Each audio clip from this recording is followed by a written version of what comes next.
Hello friends, welcome to शिक्षा centre. तो crown सामान्य ज्ञान वीडियो सीरीज का ये प्राचीन भारतीय इतिहास का नवा वीडियो होगा, जिसमें 1.9 लेसन मौर्योत्तर काल के सभी तथ्यों को देखेंगे। ठीक है, तो ध्यान से देखते चलिए। इससे पहले का पार्ट अगर आप नहीं देखे हैं तो उसका लिंक डिस्क्रिप्शन में दे दिया गया है। देखिए, मौर्य वंश का अंतिम शासक कौन था?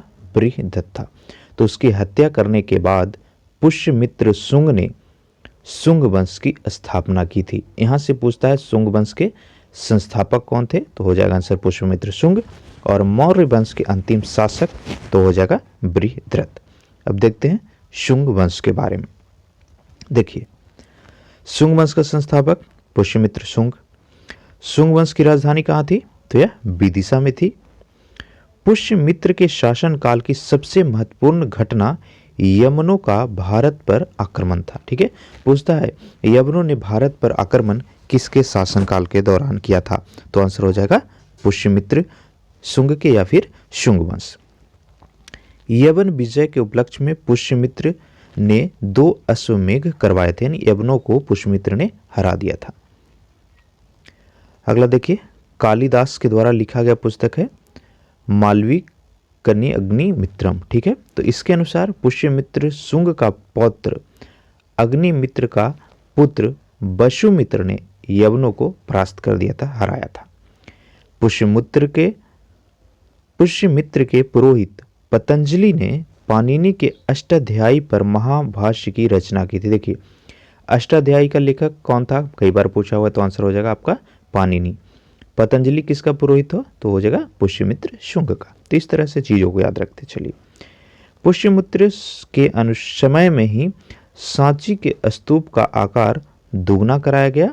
शुंग काल के अन्य महत्वपूर्ण स्तूप है भारहूत, बेशनागर और बोधगया के स्तूप। नेक्स्ट देखिए, शुंग काल में संस्कृत भाषा एवं ब्राह्मण व्यवस्था का पुनरुत्थान हुआ। इसी काल में पहला स्मृति ग्रंथ मनुस्मृति की रचना की गई थी। शुंग वंश का अंतिम शासक काफी इंपॉर्टेंट है, तो यह देवभूति था। इसकी हत्या 73 ईस्वी पूर्व में उसके आमत्य वासुदेव ने कर दी एवं कण्व वंश की स्थापना किया था। ठीक है, तो कण्व वंश के संस्थापक यहाँ से याद हो गया आपका वासुदेव, और शुंग वंश का अंतिम शासक हो गया देवभूति। नेक्स्ट देखिए, कण्व वंश। तो कण्व वंश की स्थापना वासुदेव ने की थी। इस वंश का अंतिम शासक सुशर्मा था, जिसकी हत्या सातवाहन नरेश शिमुक ने कर दी थी और सातवाहन वंश की स्थापना की थी। तो कण्व वंश का अंतिम शासक सुशर्मा, संस्थापक वासुदेव, और सातवाहन वंश का संस्थापक हो जाएगा शिमुक। ठीक है, देखिए, सातवाहन वंश का संस्थापक शिमुक था, जिसने कण्व वंश के अंतिम शासक सुशर्मा की हत्या की और इस वंश की स्थापना की थी।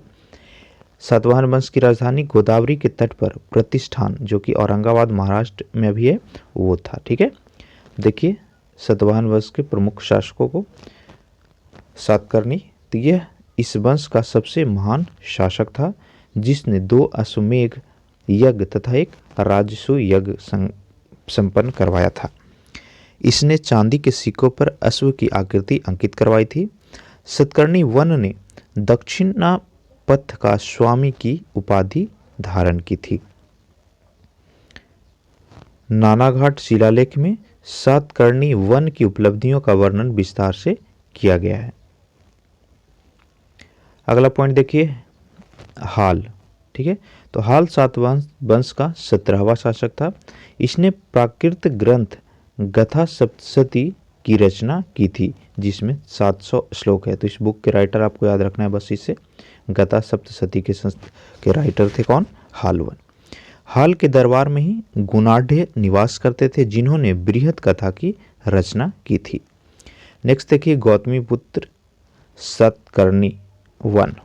तो सातवाहन वंश का पुनरुद्धार जो है नी पीक पर फिर से उसका साम्राज्य आता है गौतमी पुत्र के समय में।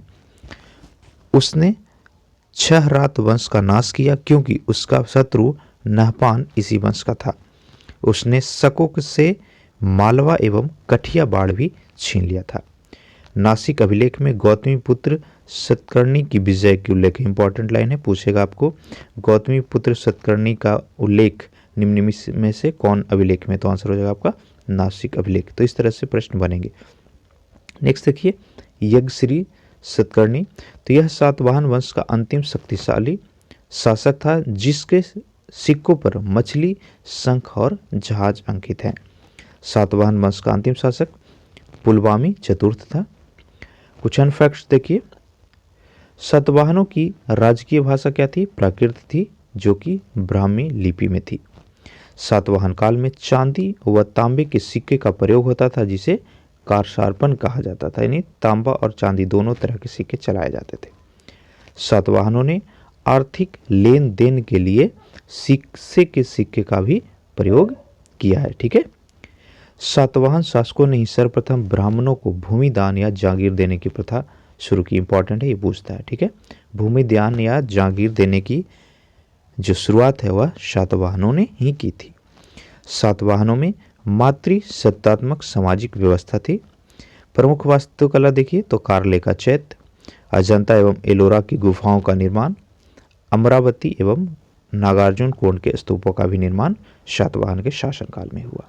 ठीक है, तो उम्मीद करते हैं ये पार्ट भी आपके लिए हेल्पफुल रहेगा।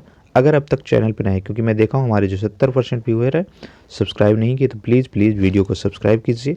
अभी हमारे 15,000 प्लस फैमिली मेंबर हो चुके हैं, तो और अपने फैमिली को बड़ा कीजिएगा। बेल नोटिफिकेशन को ऑन कीजिए ताकि हर रिलेशन का वीडियो अपलोड होते ही आपको नोटिफिकेशन मिले। अगर PDF चाहिए तो हमारा टेलीग्राम चैनल है शिक्षा सेंटर के नाम से, उसको ज्वाइन कीजिए। वीडियो अच्छा लगे तो लाइक कीजिए, अच्छा ना लगे या क्या अच्छा लगा उसको कमेंट में बताइएगा ताकि हम और इम्प्रूव कर सकें। वीडियो को शेयर कीजिएगा। Thank you.